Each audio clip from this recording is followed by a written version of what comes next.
வணக்கம். ஸ்ரீ காளியம்மன் சனம் ஸ்ரீ காளியம்மனையை போட்டு நான் உங்கள் அன்பு ஜோதிடர் அன்பு காத்துக்கிறேன். நம்ம இன்னைக்கு பார்க்கக்கூடிய தலைப்பு 2026 வரக்கூடிய குரு பயிற்சி பலன்கள். 2026 ஜூன் மாசம் வரக்கூடிய குரு பயிற்சியோட பலன்கள் நம்ம பார்க்க போறோம். அந்த குருன்னா எல்லாருக்குமே தெரியும். ஒவ்வொரு மனுஷங்களும் பாத்தீங்கன்னா எப்பப்பா எனக்கு குருபலம் வருது, எப்ப எனக்கு திருமணம் ஆகும், குருபலம் எப்போதுன்னு பாருங்க, எப்ப வாழ்க்கையில முன்னேற்றம் வரும், எனக்கு குருபலம் எப்ப இருக்குன்னு பாருங்க. இந்த மாதிரி குருவை பத்தி எல்லாருமே எதிர்பார்த்துக்கிட்டு இருக்கக்கூடிய இந்த குருவுடைய இந்த குருவோட பயிற்சி 12 ராசிக்கு எப்படி இருக்கு அது தெளிவா சொல்ல போறேன்.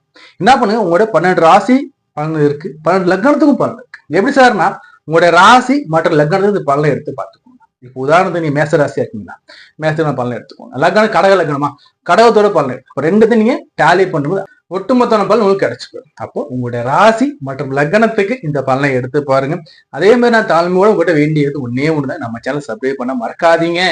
நீங்க சப்ஸ்கிரைப் பண்ணாம வீடியோ பார்க்க சப்ஸ்கிரைப் பண்ணி வச்சுக்கோங்க. இல்ல சார் நான் ஃபர்ஸ்ட் டைமா நம்ம அஸ்ட்ராலஜி சேனல்ல வீடியோஸ் பாக்குறேன், உங்களுடைய விலை மதிப்புல பொண்ணாலும் சப்ஸ்கிரைப் பண்ண கிளிக் பண்ணுங்க. அதை கூட பக்கத்துல பெல் பட்டனை கிளிக் பண்ணி வச்சுக்கோங்க. அப்ப நம்ம லைவ்ல வந்தாலும் சரி, இல்ல புதுதாக வீடியோ கொடுத்தாலும் சரி, உங்களுக்கு நோட்டிபிகேஷன் வந்து கிடைக்கும். அப்போ சப்ஸ்கிரைப் பண்ணிட்டு பெல் பட்டனை கிளிக் பண்ணிட்டு அப்படியே உங்க ஃப்ரெண்ட்ஸ்க்கு கூடயும் உங்களோட வாட்ஸ்அப் குழுக்களையும் நம்மளுடைய வீடியோ பகிர்ந்துக்கோங்க. இந்த வீடியோவை பார்த்து பாதி பலன் அடையட்டும். அதே மாதிரி இந்த வீடியோல பாத்தீங்கன்னா இன்ச் பை இன்ச்சா நான் எக்ஸ்பிளைன் பண்ணியிருக்காங்க, தெளிவா பாருங்க, ஸ்கிப் பண்ணாதீங்க. இந்த வீடியோட கடைசியில இந்த குருவோட பேச்சு என்னென்ன யோகத்தெல்லாம் கொடுக்குதுன்னு தெளிவா எக்ஸ்பிளைன் பண்ணுறேன்.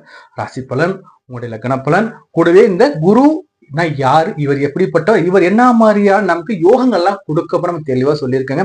அதே படிக்கின்ற மாணவர்களுக்கும் சரி, இல்லத்த அரசுகளுக்கும் சரி, வேலையில் இருக்கக்கூடிய அந்த எம்ப்ளாயிஸோட அந்த ஊழியர்களுக்கும் சரி, தொழில் முனைவோருக்கும் சரி, சீனியர் சிட்டிசனுக்கும் சரி, அதே மாதிரி இந்த ஆண்டுல எனக்கு விமோச்சனம் கிடைக்குமான்னு எதிர்பார்த்துட்டு அனைவருக்கும் இந்த வீடியோங்கிறது ஒரு பயனுள்ள வீடியோவா இருக்கும். வாங்க நம்ம இந்த வீடியோ போய் பார்த்துட்டு வரலாம். குரு பயிற்சி பலன்கள் 2026 தனுசு ராசி.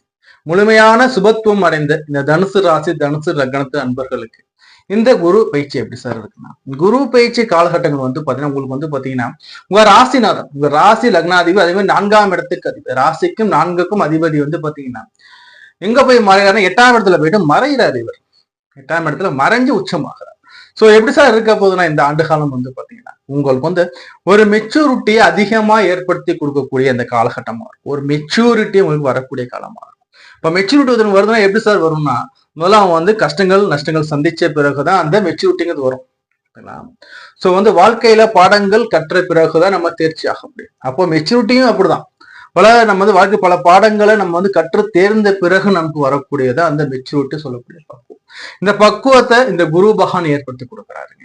பொதுவா ராசிநாதன் லக்னநாதன் இது வரைக்கும் கடந்த காலம்லாம் பாத்தீங்கன்னா யோக காலமா இருக்கும். யோகம் ஏன்னா குரு என்ன பண்ணா 7ஆம் இடத்துல இருந்து தன் வீட்டை தானே பார்த்துக்கிட்டு இருந்தார். அப்போ 7ஆம் இடமும் வலுவா இருந்துச்சு. அதே சமயத்துல பாத்தீங்கன்னா உங்களுடைய ராசி லக்னமும் வலுவா நல்லா ஒரு பவர்ஃபுல்லா இருந்துகிட்டு இருந்தீங்க. சோ இப்போ இந்த காலம் எப்படி சார் இருக்குன்னா ஸ்ட்ரெஸ்ஃபுல்லா இருக்கும். ஸ்ட்ரெஸ்ஃபுல்லா நீங்க மனசுல ஒரு அழுத்தத்தை சந்திக்கிற மாதிரி இருக்கும். புரியுதுங்களா? சோ நீங்க நம்ம சேனல் சப்ஸ்கிரைப் பண்ணா வீடியோஸ் பார்த்துட்டு இருக்கீங்கன்னா நம்ம சேனல் சப்ஸ்கிரைப் பண்ணுங்க. ஏன்னா சொல்றேன்னா ஸ்ட்ராட்டஜி எடுத்து பார்க்கும்போது 96 விழுக்காடு சப்ஸ்கிரைப் பண்ணாம தான் பார்த்துட்டு இருக்காங்க. நம்ம சேனல் சப்ஸ்கிரைப் பண்ணாம 96% சப்ஸ்கிரைப் பார்த்துட்டு சப்ஸ்கிரைப் பண்ணிட்டு இந்த வீடியோக்கு லைக் பண்ணிட்டு இந்த வீடியோ உங்க ஃப்ரெண்ட்ஸ் கூட ஷேர் பண்ணி விடு. புரியுதுங்களா? சரி, இந்த தனுசு ராசி தனுசு லக்னக்காரங்களுக்கு 8ல குரு இருக்கும்போது ஸ்ட்ரெஸ்ஃபுல்லா இருக்கும்னு சொல்லியிருக்கோம். எப்படி சார் இது ஸ்ட்ரெஸ்ஃபுல்லா இருக்கும்? இவர் இங்க உச்சமாகிறாரு சார், ஆட்சியை விட வலு உச்ச வலுல இருக்கா சார்னா, அதாவது 8ங்கிறது மறைவு ஸ்தானங்க. மறைவு ஸ்தானத்துல போயிட்டு அவர் மறைஞ்சு உச்சமாய் ஒன்னும் பெருசா ஒன்னும் நம்ம கொடுக்க போறதுகள் இல்லை. பட் இதுல ஒரு பிளஸ் பாயிண்ட் என்னன்னு பாத்தீங்கன்னா, குரு மறைஞ்சு நின்றாலும் பாத்தீங்கன்னா உங்களுக்கு தன வரவுகள் இருந்துகிட்டே இருக்கும். ஏன்னா அவர் 2ஆம் இடத்தை அவர் பார்த்துருவார். சோ அப்போ பார்த்தோம்னா என்னன்னா, குரு மறைஞ்சு நின்றாலும் உங்களுக்கு ஸ்ட்ரெஸ்ஃபுல்லான லைஃப் அவர் கொடுத்தாலும் கூட பாத்தீங்கன்னா எப்படி இருக்க போகுதுன்னா மணி ஃப்ளோ இருந்துகிட்டே இருக்கும். புரியுதுங்களா? விரைய செலவுகள் இருந்தாலும் விரைய செலவுகள் சுப விரயமாக இருக்க வாய்ப்புகள் மிக அதிகம். இந்த காலகட்டங்கள எப்படி சார் இருக்குன்னா, கண்டிப்பா உங்களுக்கு கடந்த ஆண்டுகள்ல ஒரு ப்ரொமோஷன் இருந்திருக்கும், பதவியில சேஞ்சஸ் இருந்திருக்கும், நல்ல ஒரு மணி ஃப்ளோஸ் எல்லாம் கொடுத்துருப்பாங்க. சோ இப்ப அதே இடத்துல பாத்தீங்கன்னா எப்படி இருக்குன்னா உங்களுக்கு கேள்விகள் அதிகமா இருக்கும். ஒரே நேரத்துல 10 ரிப்போர்ட் கேட்பாங்க. ஒரு அலுவலகத்துல இருக்கோம்னா ஒரே நேரத்துல 10 பேர் 10 ரிப்போர்ட் கேட்பாங்க. அப்ப நம்ம எப்படி இருக்கோம் பேபி? அதே மாதிரிதான் இருக்கும். அப்போ ஒரு லீடர்ஷிப் வர்றோம், ஒரு தலைமைத்துவம் வர்றோம்னாவே நம்ம முதல்ல நம்ம எதை கட்டுக்குள்ள வைக்கணும், நம்மளோட கோபத்தை கட்டுக்குள்ள வைக்கணும். கோபப்படாம யார் இருக்காங்களோ அவங்க சிறந்த தலைவனா இருக்கும். ஏன்னா கோபம் இல்லாத போதுதான் நம்ம நிதானம் இருக்கும். நிதானம் இருக்கும்போது சிந்தனை நல்லா இருக்கும். அப்ப எடுக்கக்கூடிய முடிவுகள் நல்லா இருக்கும். கோபத்தை எடுக்க முடிவுகள் ஒரு நிலையான முடிவா இருக்காது. சரியான டிசிஷன் கோபத்துல வராது. சோ அப்போ கோபத்தை குறைச்சுக்கணும். முதல் விஷயம் நான் சொல்லக்கூடியது வந்து தனுசு ராசி அன்பர்களுக்கு கோபத்தை குறைச்சுக்கோங்க. உங்களோட ரெஸ்பான்சிபிலிட்டி அதிகமா இருக்கும். அதே சமயத்துல வந்து உங்களுக்கு வரக்கூடிய வாய்ப்பு சில சமயம் நிராகரிக்க கூட படலாம். ஏன்னா இதோ நீங்க போக்கஸ்டா இருந்தீங்க இல்லைங்களா, இப்ப நீங்க ஒரு டல்லா இருப்பீங்க, மறைஞ்ச இடத்துல நீங்க இருக்கிற மாதிரி இருக்கும். ஏன்னா ஹைட் பண்ணி வைக்கிற மாதிரி ஃபீல் ஆகும். என்ன யார ஒதுக்கி வச்சிட்டாங்க, நான் அப்படி இருந்தேங்க இப்படி இருந்தேங்க, நான் இப்ப எதுவுமே இல்லாம இருக்கேன் சொல்லிட்டு அந்த மாதிரியான ஒரு டிப்ரெஷன் மைண்ட் உங்களுக்கு வர வாய்ப்புகள் உண்டு. எதையுமே பாசிட்டிவா எடுத்துக்கும். நம்மளோட வேலைகள், நம்மளோட கடமையில எல்லாத்தையும் செய்யணும். குடும்பத்திலையும் சரி, வேலையும் சரி, தொழிலையும் சரி, நம்மளோட கடமைகள், நம்மளோட வேலைகள் என்னவோ அதை எப்பவுமே சிறப்பா சீரும் சிறப்பா செஞ்சிடுங்க. ஏன் இதெல்லாம் சொல்றேன்னா, உங்களுக்கு வந்து பாத்தீங்கன்னா உங்களுக்கு வந்து ஒரு ஃபீல் வர வாய்ப்புகள் இருக்கும். எப்படின்னா, என்ன ஓரம் கழிட்டாங்க சார், நான் தனியா இருக்கேன், என் குடும்பத்தை என்ன கண்டுக்க மாட்டாங்க சார், என்னோட வாழ்க்கை துணையை என்ன கண்டுக்க மாட்டாங்க சார், அதே மாதிரி வந்து என் பிள்ளைங்க வந்து அப்பா அப்பான்னு கூப்பிட மாட்டேங்க சார், என்ன வந்து யாரோ ஓரம் கட்டி வச்ச மாதிரி இருக்கு சார், எனக்கு வேலையிலயும் ஒரு பிடித்தம் இல்லை சார், வேலைன்னு வந்து ஏதோ கடமைக்கு போறோம். இதுமான சூழ்நிலைகள், இந்த மாதிரி எண்ணங்கள் மைண்ட வர வாய்ப்புகள் உண்டு, இல்லைன்னு நம்ம சொல்ல முடியாது. அதே சமயம் 4ஆம் இடத்துல வந்து சனி பகவான் இருப்பா. சனி அர்த்தாத்ம சனியா இருந்து தடைகளை கொடுக்க அவர் ரெடியா இருக்கு. பட் இருந்தாலும் குருவோட வீட்டுக்குள்ள உட்காந்து குருவோட பார்வைக்குள்ள வரும்போது சனியால கெடுத்துட முடியும். புரியுதுங்களா? சோ சனியால கெடுதல் பெருசா இல்லை. புரியுதுங்களா? சோ இந்த ஒரு விஷயத்தை மட்டும் மனசுல புரிஞ்சுக்குவோம். புரியுதுங்களா? இந்த சூழ்நிலை இது மாதிரி இருக்கணும். என்ன பண்ணா நமக்கு மெடிடேஷன் எடுத்துக்கணும். மனசு வந்து டல்லா இருக்கா, ஒரு மாதிரி ஃபீலா இருக்கா, மெடிடேஷன் எடுத்துக்கோங்க, தியானத்துல இருங்க. உங்களுடைய பிடித்த தெய்வத்தை மனசுல நினைச்சுக்கிட்டு ஒரு தியானம் இருங்க. ஆலயத்துக்கு போயிட்டு வாங்க. சிவாலயமா பார்த்து போயிட்டு வாங்க, நல்லா இருக்கும். சக்தி ஆலயமா பார்த்து போயிட்டு வாங்க, நல்லா இருக்கும். அதே மாதிரி வந்து குலதெய்வ ஆலயத்துல போயிட்டு வழிபாடு பண்ணிட்டு வாங்க, நல்லா இருக்கும். சோ இது மாதிரியான இந்த இடத்துக்கெல்லாம் போகும்போது நம்ம மன அமைதி கிடைக்கும். தான தர்மங்கள் கொடுங்க, சாப்பாடு வாங்கி கொடுக்கும் போதெல்லாம் பார்த்தா மன அமைதி நல்லா இருக்கும் உங்களுக்கு. சோ இது மாதிரி நீங்க அந்த சொல்லுவாங்க புண்ணிய காரியத்துல ஈடுபடும் போது பெரிய அளவு கஷ்டங்கள் நஷ்டம் எல்லாமே விலகி கொண்டு சொல்லுவாங்க. இது மாதிரி புண்ணிய காரியம் நீங்க ஈடுபட்டு சரி. குருவோட பார்வைக்குல குரு வந்து பார்த்தா ஒரு 12ஆம் இடத்தை விருச்சிகத்தை குரு பாகம் பார்த்துட்டு இருக்க. 12ஆம் இடத்தை குரு பார்க்கும்போது வந்து பாத்தீங்கன்னா இந்த காலகட்டங்கள்ல வந்து பாத்தீங்கன்னா நமக்கு தேவையில்லாத செலவுகள் இருக்காது. தேவையில்லாத வீண் விரயங்கள் இருக்காது. சுப விரயங்கள் மட்டும்தான் இருக்கும். தேவையில்லாத வீண் விரயங்கள் இந்த காலகட்டத்துல இருக்கிறதுக்கு வாய்ப்புகள் மிக மிக குறைவு. 2ஆம் இடத்த குரு பகவான் 7ஆம் பார்வையில பாக்குறாரு. 2ஆம் இடத்த குரு பகவான் பார்க்கும்போது எப்படியோ கையில காசு பணம் வந்துருங்க. உங்க பேச்சுக்கு சற்று மரியாதைகள் இருக்கும். அதே மாதிரி காசு பணம் மணி ஃப்ளோ இருந்துகிட்டே இருக்கும். என்னப்பா வேலை டல் இருந்தா என்னப்பா, கையில காசு தான் வருது இல்ல, அப்புறம் என்ன பாத்துக்கலாம், அந்த மாதிரி மைண்ட் செட் நம்ம வரது வாய்ப்புகள் இருக்கும். சோ 2வது வந்து குடும்பத்துல சுப நிகழ்ச்சிகள் நடக்க வாய்ப்புகள் இருக்கும். குடும்ப சந்தோஷமான நிகழ்ச்சி நடக்கிற வாய்ப்புகள் எல்லாம் உண்டு, கவலைப்படாதீங்க. சோ அதே மாதிரி வந்து பாத்தீங்கன்னா 4ஆம் இடத்தை அவர் பாக்குறார்.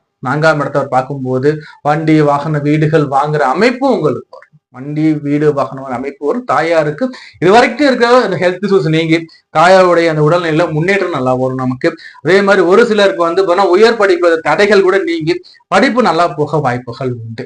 சரி, இல்லத்தரசிகள் எப்படி சார் இருக்குன்னா, இல்லத்தரசிகளை பொறுத்த வரைக்குமா உங்களுக்கு வந்து வேலைகள் அதிகமா இருக்குமா. ஒரே நேரத்துல வந்து நீங்க வந்து 5-6 வேலையை ஒரே டைம் பண்ற மாதிரி இருக்கும். அப்போ பதட்டம் இருக்கும், ஒரு படபடப்புகள் இருக்க வாய்ப்பு. அப்ப என்ன பண்ண ஒர்க்கை வந்து எப்படி நம்ம ஒர்க் பண்ண சொல்லி ஒரு ஷெடியூல் போட்டுப்பாங்க. இப்ப 5 வேலை 10 ஒரே டைம் எந்த வேலைக்கு ஃபர்ஸ்ட் ப்ரையாரிட்டி கொடுக்கணும், எது முதல்ல கேட்பாங்க, எதுக்கு முதல்ல ரியாக்ஷன் பண்ண சொல்லி ரியாக்ஷன் பிளான் போட்டு வச்சுக்கோங்க. ஒரு ஷெடியூல் போட்டு வச்சுக்கிட்டு அது பண்ணி நீங்க ஒர்க் பண்ண ஆரம்பிச்சுன்னா இந்த பிரச்சனையை தவிர்க்கலாம். பதட்டம் இருக்கும், சில நேரங்கள்ல பய உணர்வுகள் இருக்கும். இது மாதிரி உணர்வுகள் ஃபீல் பண்றீங்கன்னா உங்களுடைய பூஜை அறைக்கு போங்க, உங்களுக்கு பிடிச்ச தெய்வத்துக்கு வழிபாடு பண்ணி 10 நிமிஷம் உட்காந்து தியானம் பண்ணுங்க, சரியாயிடும். சோ எனக்கு நான் வந்து டல்லா இருக்கேன், மன விரக்தியா இருக்குன்னு கோவம் மட்டும் படக்கூடாது. கோவத்தை தூண்டும் இந்த காலம், நான் தெளிவா சொல்றேனே, கோவம் மட்டும் படக்கூடாது. ஏன்னா சொல்றேன்னா இதுவும் கடந்து போகும்னு நினைச்சுக்கோங்க. கடமையை செய் பலனை எதிர்பார்க்காதேங்கிற மாதிரி உங்களோட வேலைகளை கரெக்டா செய்யுங்க. யார் எது சொன்னாலும் சொல்லிட்டு போட இந்த காலம் இந்த காலம் விட்டு உங்க வேலையை மட்டும் பார்த்துட்டே இருங்க. உங்களுக்கு வந்து ஹெல்த் இஷ்யூல எந்த பிரச்சனையும் இல்லை. ஆனா மனசுதான் கொஞ்சம் டல்லா இருக்கும், அதை மட்டும் கொஞ்சம் பார்த்துக்கோங்க. அதுக்கேற்ற மாதிரி நீங்க பிளான் பண்ணிக்கோங்க.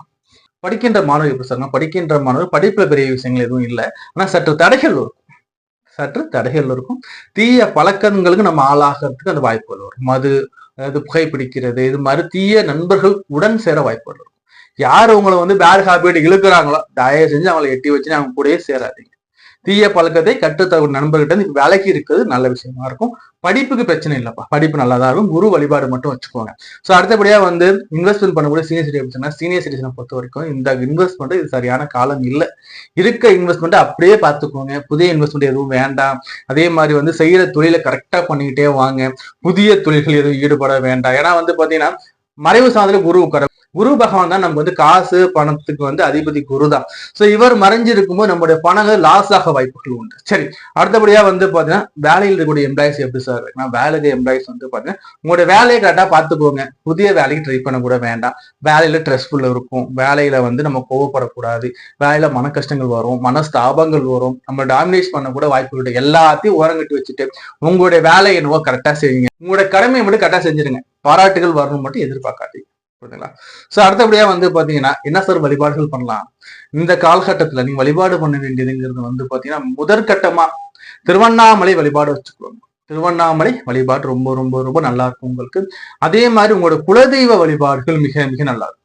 திருவண்ணாமலை பிளஸ் உங்களோட குலதெய்வ வழிபாடுகள் மேற்கொண்டுக்குவாங்க. நம்ம தொடர்ந்து பேசிக்கிட்டே இருக்கலாம். ஒரு தனிப்பட்ட ஜாதகத்தை பார்க்கணும் விருப்பப்பட்டீங்கன்னா நம்பர் கொடுத்து நம்பர் டெக்ஸ்ட் பண்ணுங்க. நம்ம இது வரைக்கும் பார்த்தது வந்து பாத்தீங்கன்னா குரு பயிற்சி பலன்கள். இந்த குரு பயிற்சி பலன்கிறது ஒரு பொதுவான பலன்கள். இந்த பொது பலன் எப்படி உள்ள அப்ளிகபிள் ஆகுதுன்னு எடுத்து பார்க்கும்போது மெயினா உங்களுடைய தசாநாதன், உங்களுடைய லக்னாதிபதி யார், லக்னாதிபதிக்கு குரு வந்து யோகமா அவயோகமா அது மூலம் செக் பண்ணிக்கணும். நடப்பு தசா புத்தி என்ன உங்க நடப்பு நடந்துகிட்டு இருக்கு, தசா புத்தி குருக்கு ஃபேவரா அன்ஃபேவராங்கிறத நீங்க முதல்ல தெரிஞ்சுக்கணும். தசா புத்தி கூட இந்த கோச்சார போல நீங்க ஆட் பண்ணி பாருங்க, நிச்சயமா உங்களுக்கு மேட்ச் ஆகும். அதே மாதிரி குருவை பத்தி நான் வந்து சொல்றேன்னு சொல்லிருக்கீங்களா, இந்த குரு பகவான்ங்கிறது நவகிரகங்கள்லயே வந்து பாத்தீங்கன்னா ரொம்ப ரொம்ப ரொம்ப நல்லவருங்க. யாரையும் கெடுக்க கூடாது, யார் நம்மளால முடிஞ்சா செய்யணும், முடியலையா கம்முன்னு இருந்துக்கணும் சொல்லக்கூடிய ஒரே கிரகம் குரு. இந்த குருங்கிறது 12 வருஷத்துக்கு ஒரு முறை தான் வந்து உச்சமடைகிறார். இந்த 12 வருஷத்துக்கு ஒரு முறை உச்சமாகக்கூடிய குரு வந்து தன் பிடிச்ச வீடு சொல்லக்கூடிய சந்திர வீட்டுல உட்கார்றாரு.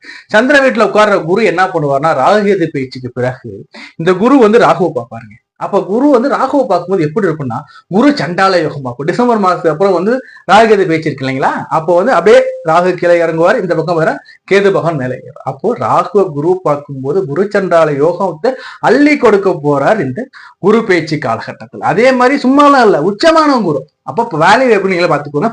அதே மாதிரி வந்து உங்க ஜாதகத்துல அமைவதை நீங்க பார்த்துக்கோங்க. ரெண்டாவது வந்து கேது பகவான் கூட குரு சேர்ற கோடீஸ்வர யோகம்னு சொல்லுவாங்க. கேது பகவான் கூட அந்த கேது பகவான் சேரும் போது கோடீஸ்வர யோகத்தையும் கொடுக்க ரெடியா இருக்காரு. இது மட்டும் இல்ல, இன்னொரு மிக முக்கியமான ஒரு விஷயம் என்னன்னா, குரு சனிய பார்க்கிறார். குரு சனிய பார்க்கும்போது 7 சனி காலகட்டமாக இருக்கக்கூடிய பலருக்கு முன்னேற்றம் வரப்போகுது. அதே மாதிரி 7 சனியாக இருக்கிறவங்களுக்கு 7 சனி தாக்கமே இல்லாம முன்னேற்றத்தை கொடுக்க போறாங்க. ஏன்னா சனிய குரு பார்க்கும்போது சனி பகவானை கொஞ்சம் இருப்பா, யாரையும் கெடுக்காத பண்றாரு. அப்போ சனிய குரு பார்க்கறது மிக மிக பெரிய யோகத்தை அள்ளி கொடுக்கும். அப்போ இத்தனை யோகத்தை இந்த குரு பயிற்சி அள்ளி கொடுக்க போகுது இல்லைங்களா. இந்த குரு பயிற்சியை நம்ம மட்டும் பார்த்தா பார்த்தாது. இந்த வீடியோஸ் உங்க ஃப்ரெண்ட்ஸ் கூடவும் நண்பர் கூடவும் ஷேர் பண்ணுங்க. என் சேனலை சப்ஸ்கிரைப் பண்ணி வச்சுக்கோங்க, லைக் பண்ணுங்க, உங்க சொன்ன லிங்க் ஷேர் பண்ணி விடுங்க. அதே மாதிரி உங்களோட தனிப்பட்ட ஜாதகம் நம்மகிட்ட பார்க்கணும் விருப்பப்பட்டீங்கன்னா ஸ்கிரீன்ல நம்பர் கொடுத்துருக்கோம் பாருங்க. என் நம்பருக்கு நீங்க டெக்ஸ்ட் பண்ணி அப்பாயின்மெண்ட் வாங்கிக்கலாம், இல்ல போன் கால் பண்ணி நீங்க போன் மூலம் அப்பாயின்மெண்ட் வாங்கிக்கலாம். அப்பாயின்மெண்ட் வாங்கினா வித்தின் 48 ஹவர்ஸ்ல அப்பாயின்மெண்ட் கொடுத்துருவோம். நாங்க ரொம்ப நாளா அதிகமா ஆகாது, ரொம்ப அதிகமான ஃபீஸும் கிடையாது. எல்லாருமே அக்செப்ட் பண்றக்கூடிய ஃபீஸ் தான் இருக்கும். எல்லாருமே பார்க்கக்கூடிய ஃபீஸ் எல்லாம் கம்மியான ஃபீஸ் தான் கொடுத்தா விருப்பம் இருக்கு. நீங்க முழு ஜாதகம் எடுத்து பார்த்து ஸ்கிரீன்ல நம்பர் இருக்கு பாரு, எடுத்து பார்த்துக்கோங்க. ஸோ அதே மாதிரி வந்து இந்த குரு பயிற்சி எல்லாருமே காமனா வந்து ஆலங்குடி குருவை போயிட்டு பயிற்சி ஆகும்போது வழிபாடு கூட நல்லா இருக்கும். அன்றைய தினம் போக முடியலன்னா என்ன பண்ணுங்கன்னா, அதுக்கு அடுத்த வார வியாழக்கிழமைக்குள்ள போயிட்டு குரு வழிபாடு பண்ணிட்டு வாங்க. இந்த குரு பயிற்சி அனைவருக்கும் அள்ளி கொடுக்கக்கூடிய நிறைந்த சந்தோஷத்தையும் செல்வத்தையும் தனபாக்கியத்தையும் குடும்பத்துல சந்தோஷ மகிழ்ச்சி அள்ளி கொடுக்கக்கூடிய குரு பயிற்சி அமைய நான் என் காளியை மனமாற பிரார்த்தனை செய்து வேண்டி கேட்டுக்கிறேன். நன்றி, வணக்கம்.